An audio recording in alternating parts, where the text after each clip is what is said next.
नमस्कार छात्रों, आज आपका स्वागत है प्रियंका अकेडमी में, जहां मैं आज आपको आपकी पुस्तक के पहले पाठ नेताजी का चश्मा के बारे में पढ़ाऊंगी व समझाऊंगी। तो छात्रों, पाठ की तरफ बढ़ने से पहले हम इस पाठ के लेखक स्वयं प्रकाश जी के बारे में कुछ महत्वपूर्ण बातों को जान लेते हैं। स्वयं प्रकाश जी का जन्म सन 1947 में इंदौर में हुआ था।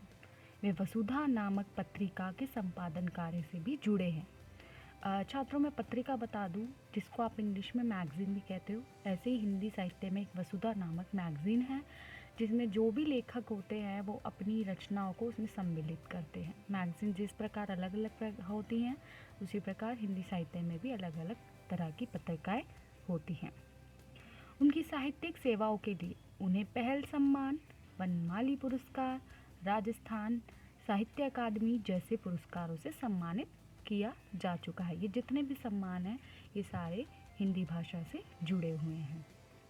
स्वयं प्रकाश जी ने कहानी, उपन्यास और निबंध विधाओं पर अपनी लेखनी चलाई, अर्थात कि उन्होंने सिर्फ कहानियाँ ही नहीं लिखी, उन्होंने उपन्यास यानी नॉवेल्स भी लिखे हैं और निबंध अर्थात ऐसे भी जो भी हिंदी की विधाएं हैं उन पर अपना कार्य किया है।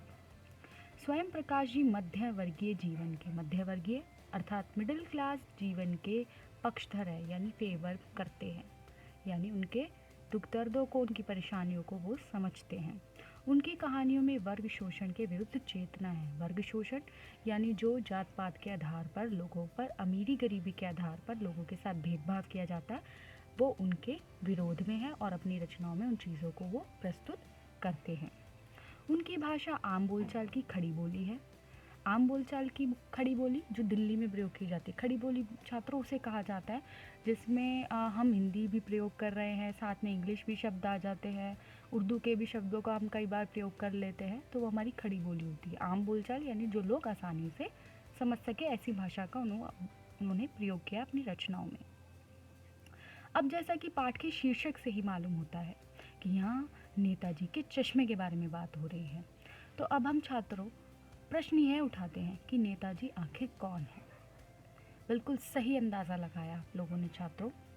आपने यहाँ नेताजी सुभाष चंद्र बोस जी की बात हो रही है। सुभाष चंद्र बोस जी की एक महान स्वतंत्रता सेनानी थे, जिन्होंने देश की आज़ादी की लड़ाई में अपनी महत्वपूर्ण भूमिका निभाई। साथ ही इन्होंने आज़ाद हिंद फौज की स्थापना की और तुम मुझे खून दो मैं तुम्हें आज़ादी दूंगा जैसे नारों का भी प्रयोग किया और नारे इजाद किए, बनाए। जैसा कि नेताजी की तस्वीर देखते ही उनकी टोपी और चश्मा हमें नज़र आता है, जो उनकी पहचान कराता है। तो नेताजी का चश्मा पाठ इसी चश्मे के ऊपर आधारित है। तो छात्रों, चलिए अब हम पाठ की ओर बढ़ते हैं। नेताजी का चश्मा नामक प्रस्तुत पाठ देशभक्ति की भावना से भरपूर है। एक भावपूर्ण कहानी ही, भावपूर्ण, मन को छूने वाली, इमोशनल करने वाली, जिसमें देश के नागरिकों को विकास के कार्य करने तथा देशभक्ति एवं देश प्रेम की भावना प्रगाढ़ करने की प्रेरणा की गई है। अब हम देश के विकास के कार्य किस प्रकार कर सकते हैं? हम कोई बिल्डिंग तो नहीं बना सकते, लेकिन जहाँ भी सरकार को या देश को हमारी ज़रूरत हो, हम अपने लेवल पे हम जितना कर सकते हैं, चाहे वो छोटा हो चाहे बड़ा हो, हम उस हिसाब से देश के लिए कुछ कर सकते हैं, अपनी देशभक्ति दिखा सकते हैं और देश की भावना प्रगाढ़ करने की। अब हमें देश भावना प्रगाढ़ कैसे होती है? उदाहरण के तौर पे आप कोई मूवी देख लेते हैं, एक एग्जाम्पल लेके चलते हैं, उदाहरण लेकर चलते हैं रंग दे बसंती चौला। जब आप जिस भी तरह की मूवी देखते हो ना छात्रों, तो उस टाइम के लिए ही सही, लेकिन आपके मन में वैसी भावना जागृत होती है।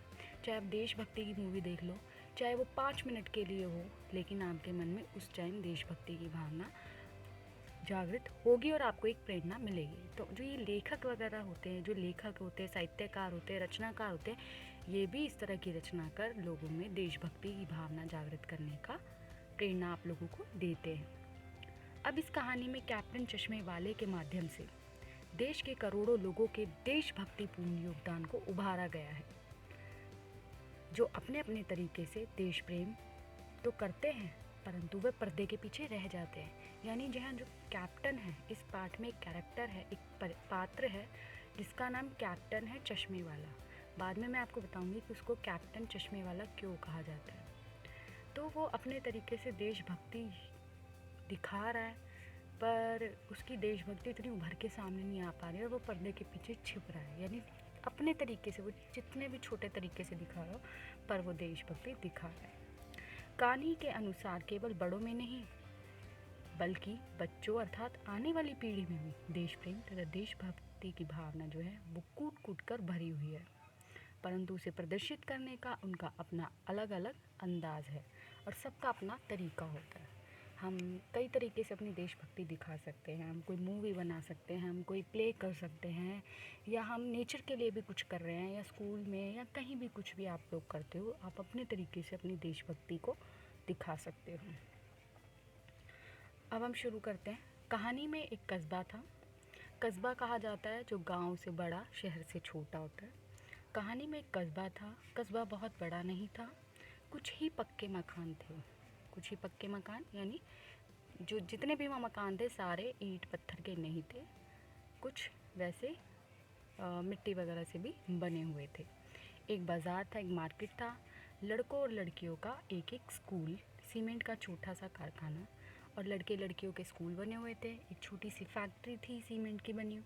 तो ओपन एयर सिनेमा घर और नगर पालिका थी। नगर पालिका आपने एसएसटी में पढ़ा होगा छात्रों, नगर पालिका जिसे एमसीडी कहा जाता है, जो भी ये कार्य करती हैं। नगर पालिका इस कस्बे में कुछ ना कुछ छोटे मोटे कार्य करती रहती थी। एमसीडी का काम क्या होता है? म्यूनसिपैलिटी का क्लीनिंग कराना, जहाँ पे आप लोग रह रहे हो, साफ़ सफाई करवाना, बिल्डिंग बनवाना, स्कूल्स बनवाना, जो भी गवर्नमेंट के अंडर काम आते हैं वो सारे एमसीडी करती है, नगर पालिका करती है। तो नगर पालिका उस कस्बे में भी कुछ ना कुछ काम जो उसको सरकार की तरफ से मिलता था वो करती रहती थी। नगर पालिका के अधिकारी या बोर्ड ने बाज़ार के मुख्य चौराहे पर, चौराहे किसे कहते हैं? आपने समास में पढ़ा होगा, चार राहों का समाहार, जहाँ पर चार राहें आकर मिलती हैं। तो नगर पालिका के अधिकारी यानी जो सीनियर बोर्ड होगा, उनको ऑर्डर मिला होगा कि बाज़ार के चौराहे पर संगमरमर की पत्थर से बनी नेताजी की सुभाष चंद्र बोस की प्रतिमा लगवा दी जाए, और वैसा हुआ भी। नेताजी सुभाष चंद्र बोस जी की प्रतिमा उस चौराहे पर लगवा दी गई। अब हम मूर्तियाँ क्यों लगवाते छात्रों? ये सरकार क्यों कार्य करते हैं? ये इतने बड़े स्वतंत्रता सेनानी, देशभक्त वगैरह जब अपनी जान दे चुके होते हैं, जैसे गांधी जी की आप कई जगह देख सकते हो मूर्ति लगी होती, क्यों लगी होती है? ताकि आपको याद रहे उनके बारे में, आप भूलो नहीं, सिर्फ वो किताबी बातें ना बनकर रह जाए। आप कहीं भी जाओ, जब आप छोटे हो आपको नहीं मालूम उनके बारे में, तो आप अपने माता पिता से पूछेंगे, आपके अंदर एक जिज्ञासा जागेगी उनके बारे में जानने की। यह कहानी उसी प्रतिमा के बारे में। कौन सी प्रतिमा? सुभाष चंद्र बोस जी के बारे में। मूर्ति को देखकर ऐसा लगता था कि किसी स्थानीय कलाकार से जल्दी जल्दी में बनवाकर चौराहे पर लगवा दिया गई हो। अर्थात इस लाइन का मतलब छात्रों ये निकाला जा सकता है, इसमें प्रत्यक्ष रूप से कहीं नहीं लिखा, कि शायद या तो उन लोगों के पास टाइम कम हो, एमसीडी के पास, नगर पालिका के पास मूर्ति जो टाइम पीरियड हो, कितने दिनों में बना के देनी है आपको, हो सकता है उनके पास टाइम कम हो, या जिसको बनाने को दिया उनको टाइम लिमिट कम दी गई हो, समय कम दिया हो। तो इसलिए ऐसा लगा कि जल्दी जल्दी में मूर्ति बस एक फॉर्मेलिटी के तौर पे कि हमें ऊपर से ऑर्डर आए हैं और हमें उन ऑर्डर्स को फॉलो करना है और हमें मूर्ति बनाकर दे देनी है। तो वही हुआ, जल्दबाजी में मूर्ति बन भी गई और वहाँ लग भी गई। अब क्या होता था? अभी तक आपको कस्बे के बारे में क्लियर है। हालदार साहब कौन होते हैं? एक अच्छी पोस्ट पे, एक सरकारी नौकरी करने वाले, जो एक अच्छी पोस्ट पे एक अधिकारी है, जिनकी जॉब यहाँ पे प्रेफर नहीं हुई है, बताया नहीं गया प्रॉपरली, तो यहाँ हालदार साहब की बात हो रही है। यहाँ का दूसरा कैरेक्टर, पहला कैरेक्टर है हालदार साहब, दूसरा इस कहानी का पात्र है चश्मे वाला कैप्टन, और तीसरा है पान वाला। ये तीन मुख्य पात्र हैं जिनके चारों तरफ ये कहानी जो है आसपास घूमती रहती है। हालदार साहब हर 15वें दिन कंपनी के काम के सिलसिले में उस कस्बे से गुज़रते थे। जो हालदार साहब थे महीने में 2 बार उस कस्बे से गुज़रते थे काम के सिलसिले में। हालदार साहब जब पहली बार इस कस्बे से गुज़रे तो उन्होंने नेताजी की मूर्ति को देखा, और जब वो पहली बार उस कस्बे से गुज़रे तो उन्होंने वहाँ पे लगी हुई नेताजी सुभाष चंद्र बोस जी की प्रतिमा को देखा। संगमरमर की बनी नेताजी की मूर्ति टोपी की नोक से लेकर कोट के दूसरे बटन तक कोई 2 फीट ऊंची, यानी मूर्ति की हाइट बताई हुई है कि मूर्ति जो थी पूरी नहीं बनी हुई थी, आधी बनी हुई थी, आधी मतलब पूरी पैरों तक नहीं बनवा रखी थी। जो उनके पेट जब हम जिसे कह सकते हैं वहाँ से वो स्टार्ट होती थी, तो वो 2 फुट की मूर्ति थी, ऊंची थी उसकी हाइट। नेताजी की मूर्ति सुंदर तो थी, किंतु उनकी आंखों पर चश्मा नहीं था। जैसा कि हम पहले भी बात कर चुके हैं, अगर एक इंसान की पहचान क्या है, गांधी जी की पहचान क्या है, उनका सिंपल, उनका सरल तरीका रहने का, ठीक है, धोती पहनना, साथ ही साथ चश्मा लगाना। तो हम ये एक नॉर्मल कोई भी इंसान ये यूज़ कर ले प्रॉप, तो हम पहचान जाएंगे ये गांधी जी है। उसी प्रकार यहाँ पर नेताजी की पहचान क्या थी, उनकी टोपी और उनका चश्मा। और अगर जिन उनकी पहचान है और वही पहचान उनकी ना हो, तो वो मूर्ति क्या है, अधूरी है। तो उस मूर्ति पर चश्मा नहीं था। मूर्ति पर एक सचमुच का सामान्य काला चौड़े फ्रेम वाला चश्मा पहना दिया गया था। यानी ये तो ऑब्वियस सी बात है, तो जाहिर सी बात है, अगर मूर्ति पत्थर की है तो उस पर पत्थर के ही चश्मा होना चाहिए। जैसे हम मंदिरों में जाते हैं, हम मंदिरों में भगवान को दिखते, तो आजकल तो चलो फिर भी कपड़े वगैरह यूज़ कर लेते हैं, लेकिन पहले के टाइम में अगर कई जगह पे ऐसा भी होता, पत्थर का है तो पत्थर का ही उनका मुकुट होगा, पत्थर की उनकी माला, पत्थर के उनके वस्त्र होंगे। तो जब यहाँ पूरी मूर्ति पत्थर की है तो इसमें चश्मा फ्रेम वाला क्यों? इस चीज़ को देखकर जो हालदार साहब थे, उनके मन में कौतुकता आई, उनके मन में के चेहरे पे कौतुकता आई। कौतुकता यानी जिज्ञासा, जानने की इच्छा कि कौन है जो पत्थर की मूर्ति पे एक असली का चश्मा लगा रहा है। मूर्ति पत्थर की और चश्मा रियल। हालदार साहब मूर्ति को देखकर सोच रहे थे कि कस्बे के लोगों का प्रयास प्रशंसनीय है, कि ये जो कस्बे के लोग जो ये कार्य कर रहे हैं, कि अपने तरीके से देशभक्ति जाहिर कर रहे हैं, ये बहुत ही काबिले तारीफ़ है। दूसरे दिन कस्बे से गुजरते समय हालदार साहब ने दोबारा से मूर्ति पर बदला हुआ चश्मा देखा, और ये चीज़ देखकर कि पहले दिन चश्मा अलग था और आज जो चश्मा है मूर्ति के ऊपर वो अलग है, तो उनकी जिज्ञासा और भी ज़्यादा बढ़ी कि ऐसा कौन देशभक्त है जिसे नेताजी की जो मूर्ति है वो बिना चश्मे के अच्छी तो लगती ही नहीं, साथ ही साथ वो रोज़ उनका चश्मा बदलता है। कहने लगे, ये कुछ पंक्तियां हैं जो हालदार साहब ने कहा, क्या आइडिया है, मूर्ति कपड़े नहीं बदल सकती, लेकिन चश्मा तो बदल नहीं सकती है। हालदार साहब अब जब भी कस्बे से गुजरते उस चौराहे पर ज़रूर रुकते, यानी उनका एक तरीके से दिनचर्या बन गई कि जब भी वो हर 15वें दिन उस कस्बे से गुजरते तो उनका ये रूटीन हो चुका था, तो उस चौराहे पे ज़रूर रुकते, वहाँ पान खाते और मूर्ति को ध्यान से देखते। एक बार चश्मे के बदले जानने की उत्कंठा इतनी तीव्र हो गई, यानी चश्मे के बारे में जानने की जो अंदर इच्छा थी वो इतनी ज़्यादा हो गई कि पान वाले से मूर्ति पर चश्मा बदलने के बारे में उन्होंने पूछ ही लिया। यानी जिस पान वाले के पास वो पान खाते थे, उन्होंने उस पान वाले से उस मूर्ति पर चश्मा बदलने की जो कहानी है वो पूछ ही डाली। अब यहाँ पर पान वाले के बारे में आएंगे, तीसरा पात्र आ चुका है, ठीक है। अभी तक हालदार साहब की बात हो रही थी, कैप्टन की बात हुई है, और अब ये यहाँ पर पान वाला आ चुका है। तो पान वाला कैसा है, एक मोटा व्यक्ति है, खुश मिजाज है। अगर आपको प्रश्न आए कि पान वाला कैसा व्यक्ति है, वो एक मोटा व्यक्ति है, खुश मिजाज है। जब हंसता है तो उसकी जो तोंद है वो थिरकती है, तोंद थिरकना यानी उसका पेट हिलता है। हालदार साहब ने मूर्ति पर चश्मा बदले जाने का कारण पान वाले से पूछा, तो पान वाले ने हंसते हुए, जो उसके मुंह में पहले से एक पान खा रहा था, उसको थूक कर उसने कहा कि ये जो काम है ये कैप्टन चश्मे वाला है। वह मूर्ति का चश्मा रोज़ बदल देता है।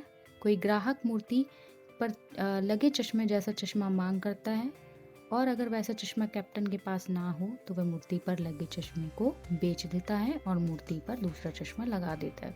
तो इस तरीके से पान वाले ने हालदार साहब को कहानी बताई कि नेताजी की मूर्ति पे चश्मा बदले जाने का कारण क्या है। जो कैप्टन है वो एक चश्मे वाला है, एक बुजुर्ग व्यक्ति है, लंगड़ा है, अपाहिज है।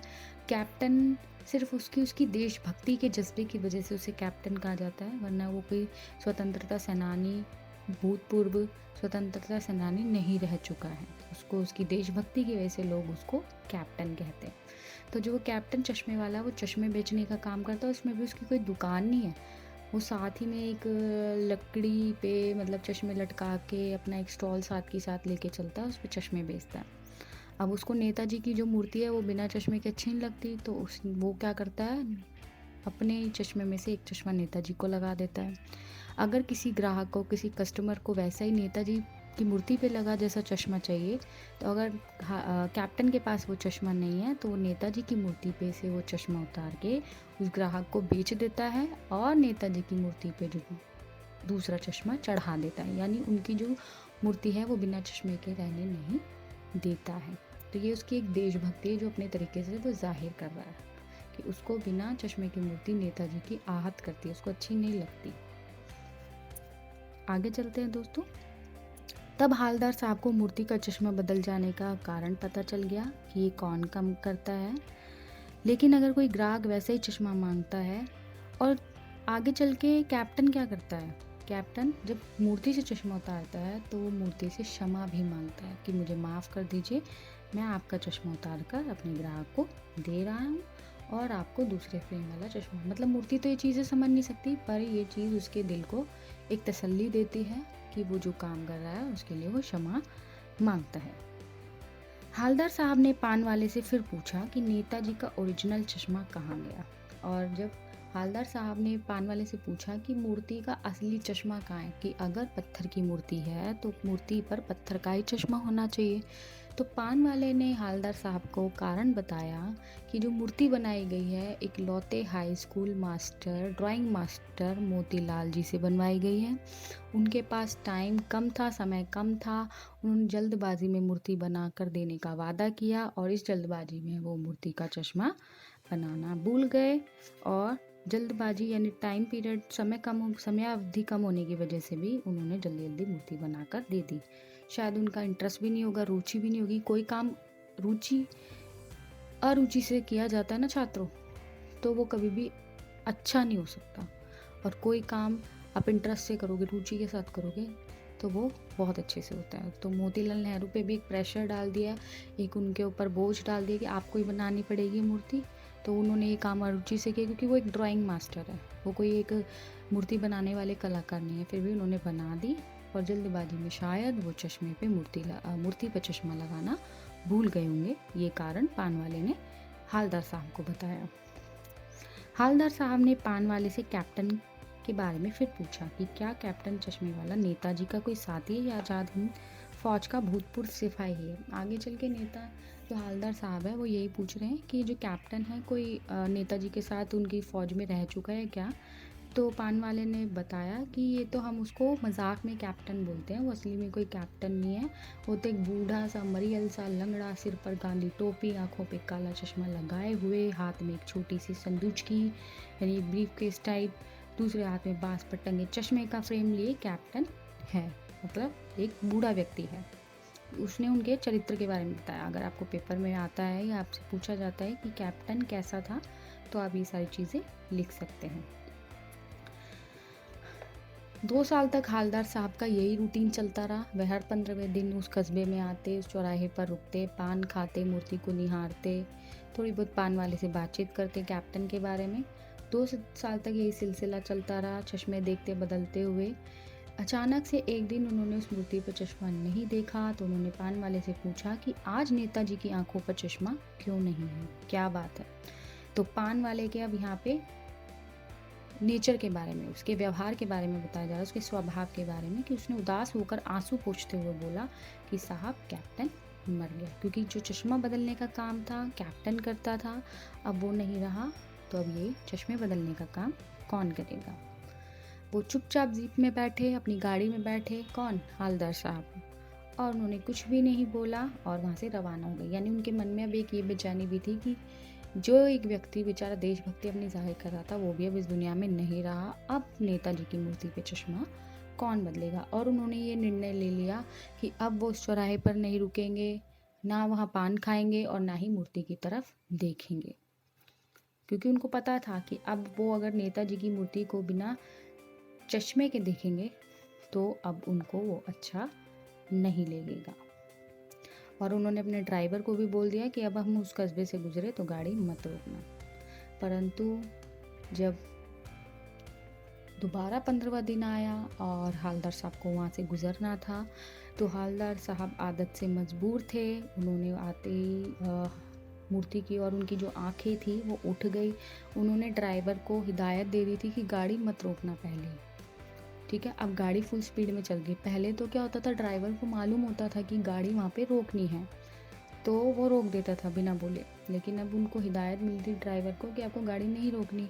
लेकिन एकदम से जब हालदार साहब ने ड्राइवर को गाड़ी रोकने को बोला तो ड्राइवर ने एकदम से ब्रेक मारी। लोग देखने लगे और जो हालदार साहब थे वो जीप से कूदे, मूर्ति की ओर लपके और मूर्ति के पास जाकर अटेंशन में खड़े हो गए। आज मूर्ति पे सरकंडे से बना चश्मा लगा हुआ देखा। हालदार साहब भावुक हो गए, उनकी आंखें बहर आई। यानी ये जो पंक्तियाँ वो यही दर्शाना चाह रही हैं कि हाँ, अभी भी एक उम्मीद की किरण जगी हुई है कि हमारी आने वाली जो पीढ़ी है उसके अंदर कहीं ना कहीं देशभक्ति की भावना अभी भी है। क्योंकि छोटे से बच्चों ने अपने हाथों से बना हुआ सरकंडे का चश्मा जो है नेताजी की मूर्ति पे लगाया, अपनी श्रद्धा प्रकट की। क्योंकि अभी तक ये कार्य कैप्टन कर रहा था। अब कैप्टन के मरने के बाद हालदार साहब को लगा ये कार्य तो कोई भी नहीं करेगा, लेकिन छोटे छोटे बच्चों ने काम किया तो हालदार साहब ये चीज़ देखकर नतमस्तक हो गए और उन्हें महसूस हुआ कि हमारी आने वाली पीढ़ी में भी देशभक्ति की भावना कहीं ना कहीं अभी भी है और उसको प्रज्वलित करना, उसको तेज करने का कार्य समाज का है और समाज ही देशभक्ति की भावना को तीव्र कर सकता है। तो छात्रों, नेताजी का जो चश्मा है वो पाठ अब यहाँ समाप्त हो चुका है। आशा है आपको मेरे द्वारा समझाया गई ये व्याख्या अच्छे से समझ आई होगी। अगर उसके बाद भी किसी भी प्रकार की आपको कोई कठिनाई या परेशानी है तो आप कमेंट बॉक्स में जाके कमेंट अवश्य करें, मैं उनका रिप्लाई ज़रूर दूंगी। मेरे चैनल को सब्सक्राइब करने के लिए छात्रों आप बेल आइकन का बटन प्रेस करना ना भूलें। धन्यवाद।